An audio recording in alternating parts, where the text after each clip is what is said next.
बोलिए ऋषिराज महाराज की जय, समस्त ऋषियों की जय। ऋषि पंचमी व्रत कथा प्रारंभ। एक समय राजा सितस्व धर्म का अर्थ जानने की इच्छा से ब्रह्मा जी के समीप गए और उनके चरणों में शीश नवाकर बोले, हे ब्रह्मदेव, आप समस्त धर्मों के प्रवक्ता हैं और गूढ़ धर्म के जानने वाले हो।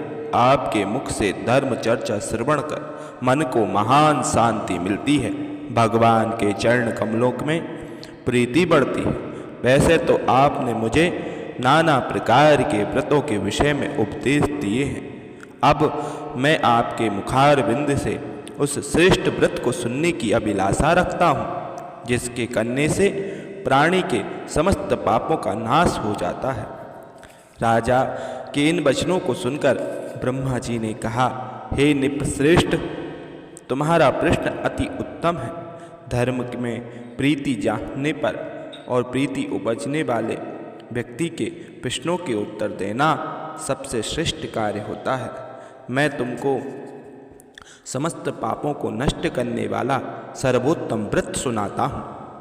यह व्रत ऋषि पंचमी के नाम से विख्यात है। इस व्रत को ग्रहण करने वाला प्राणी अपने समस्त पापों से सहज ही छूटकर मुक्ति को पाता है।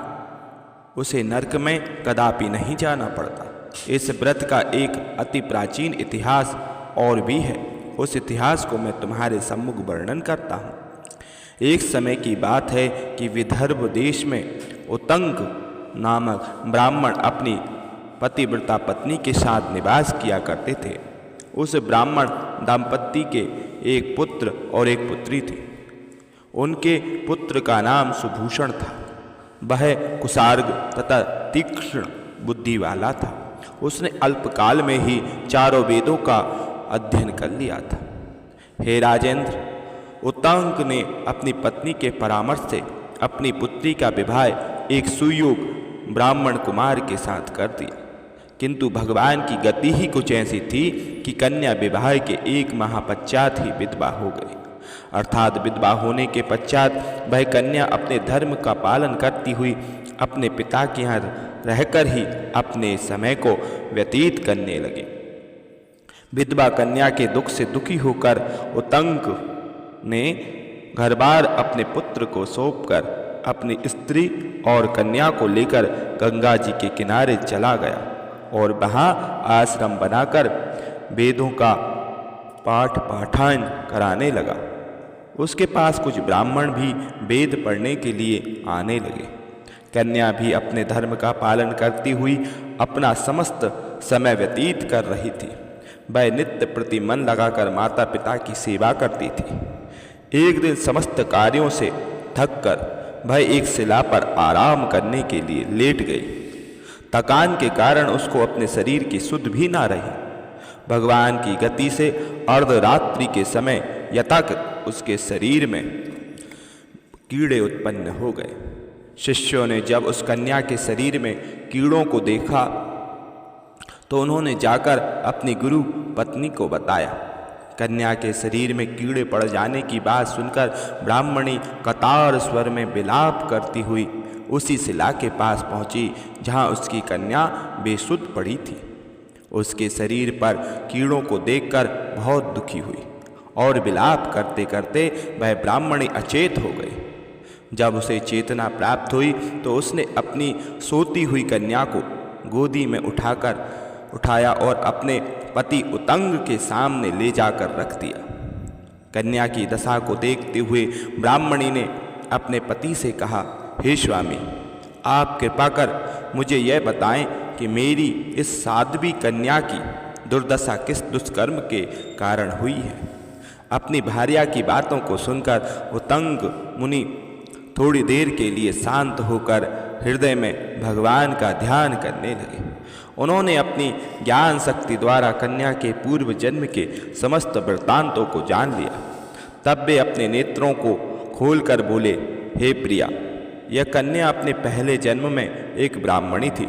उस समय इसने रजस्वला होते हुए भी एक समय घर के घड़े आदि बर्तनों को छू लिया था उसी पाप के कारण इसके शरीर में कीड़े पड़ गए हैं। इसने शुद्ध होने के बाद अपनी सखियों के साथ ऋषि पंचमी व्रत को देखकर भी उसका अनादर किया। व्रत के दर्शन के प्रभाव से तो इस जन्म में इसको उत्तम ब्राह्मण कुल तो प्राप्त हुआ, परंतु उस व्रत का तिरस्कार करने के कारण इसके शरीर में कीड़े पड़ गए हैं।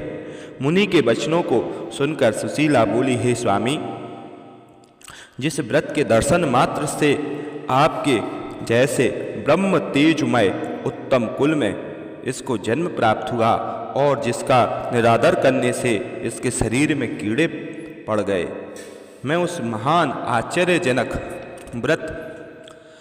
व्रत को सुनना चाहती हूँ, कृपा करके मुझे सुनाइए। उत्तंक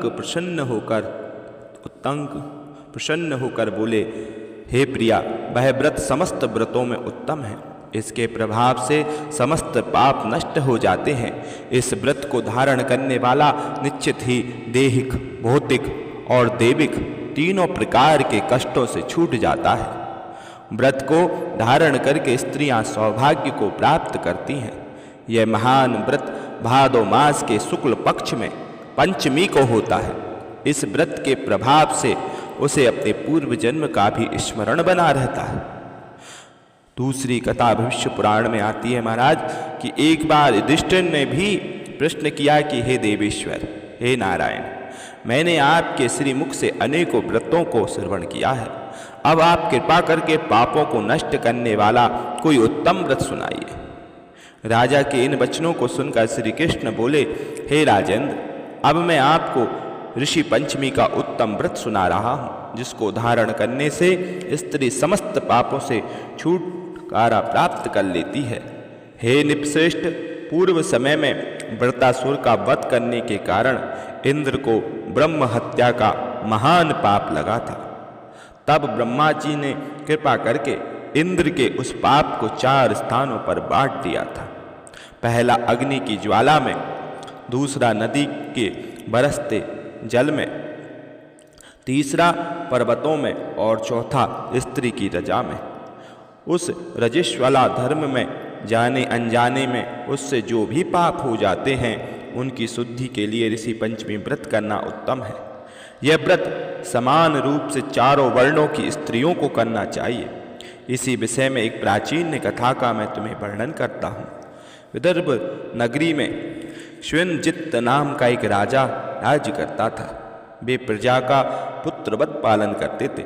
उनके आचरण ऋषियों के समान थे। उनके राज में वेदों का ज्ञाता, समस्त जीवों पर उपकार करने वाला सुमंत्र नाम का एक कृषक ब्राह्मण निवास किया करता था।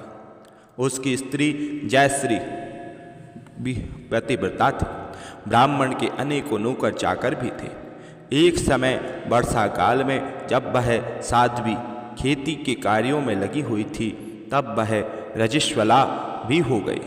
हे राजेंद्र, उसे अपने रजस्वला होने का आभास हो गया, किंतु फिर भी वह घर गृहस्थी के कार्यों में ही लगी रही। कुछ समय पश्चात वे दोनों स्त्री पुरुष अपनी अपनी आयु भोग कर मृत्यु को प्राप्त हुए। जयश्री अपने ऋतु दोष के कारण कुतिया बनती है और सुमंत्र को रजस्वला स्त्री के संपर्क में रहने के कारण बैल की योनि प्राप्त करनी पड़ती है, क्योंकि ऋतु दोष के अतिरिक्त इन दोनों का और कोई अपराध नहीं था। इस कारण इन दोनों को अपने पूर्व जन्म का समस्त विवरण याद रहा। वे दोनों कुतिया और बैल के रूप में रहकर अपने पुत्र सुमित्र के यहाँ पलने लगे। सुमित्र धर्मात्मा था और अतिथियों को पूर्ण सत्कार किया करता था। अपने पिता के श्राद्ध के दिन उसने अपने घर ब्राह्मणों को जिवाने के लिए नाना प्रकार के भोजन बनवाए। उसकी स्त्री किसी काम से बाहर गई हुई थी कि एक सर्प ने आकर रसोई के बर्तन में विष उगल दिया। सुमित्रा की माँ कुतिया के रूप में बैठी हुई ये सब देख रही थी, अर्थात उसने अपने पुत्र को ब्रह्म हत्या के पाप से बचाने की इच्छा से उस बर्तन को स्पर्श कर लिया। सुमित्र की पत्नी से कुतिया का यह कृत सह ना गया और उसने एक जलती हुई लकड़ी कुतिया को मारी। वह प्रतिदिन रसोई में जो जूठन आदि शेष रहती थी उस कुतिया के सामने रख दिया करती थी, किंतु उस दिन से क्रोध के कारण वह भी उसे नहीं दिया। तब रात्रि के समय भूख से व्याकुल होकर वह कुतिया अपने पूर्व जन्म के पति के पास जाकर बोली, हे नाथ, आज मैं भूख से मरी जा रही हूँ। रोज वह मुझे कुछ ना कुछ खाने को देती थी, मगर आज उसने मुझे कुछ भी खाने नहीं दिया। मैंने सर्प के विष वाली खीर के बर्तन को ब्रह्म हत्या के पाप से के कारण छूकर भ्रष्ट कर दिया था। इस कारण बहू ने मारा और खाने को भी कुछ नहीं दिया। तब बैल ने कहा, हे भद्रे, तेरे ही पापों के कारण तो मुझे इस योनि में आना पड़ा है। बोझ ढोते ढोते मेरी कमर टूट गई है। आज मैं दिन भर खेत जोतता रहा। मेरे पुत्र ने भी आज मुझे भोजन नहीं दिया और ऊपर से मारा भी खूब। मुझे कष्ट देकर श्राद्ध को व्यर्थ ही किया। अपने माता पिता की इन बातों को उसके पुत्र सुमित्र ने सुन लिया। उसने उसी समय जाकर उनको भरपेट भोजन कराया और उनके दुख से दुखी होकर वन में जाकर उसने ऋषियों से पूछा, हे स्वामी, मेरे माता पिता किन कर्मों के कारण इस योनि को प्राप्त हुए हैं?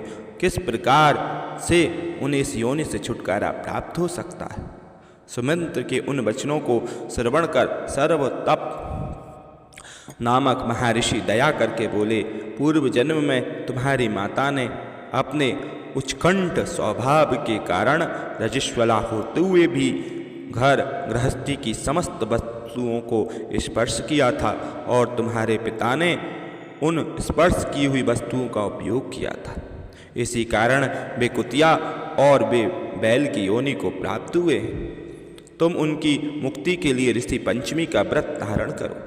श्री कृष्ण जी बोलते हैं, हे राजेंद्र, महर्षि सर्वतः के इन वचनों को श्रवण करके सुमित्र अपने घर लौट आया और ऋषि पंचमी का दिन आने पर उसने अपनी स्त्री सहित इस व्रत को धारण किया और उसके पुण्य को अपने माता पिता को दे दिया। व्रत के प्रभाव से उसके माता पिता दोनों इस क्रूर योनि से मुक्त हो गए और स्वर्ग को चले गए। जो स्त्री इस व्रत को धारण करती है वह समस्त सुखों को भोगती है।